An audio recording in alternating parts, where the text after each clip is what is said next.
இயற்கையை வர்ணிக்கிற, அந்த இயற்கையை நேசிக்கிற பெண்களுக்காக கண்ணோரம் ஆயிரம்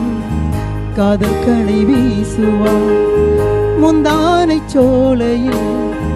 தென்றலுடன் பேசுவார்,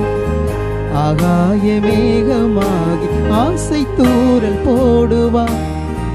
நீரோடை போல நானும் ஆடி பாடி ஓடுவார், அதிகாலை ஊற்றி அசைந்தாடும் நாற்று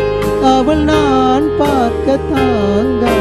பாடுவார், இந்த ராஜாவின் தோளோடு சேருவார். என்னவென்று சொல்வதம்மா வஞ்சியவள்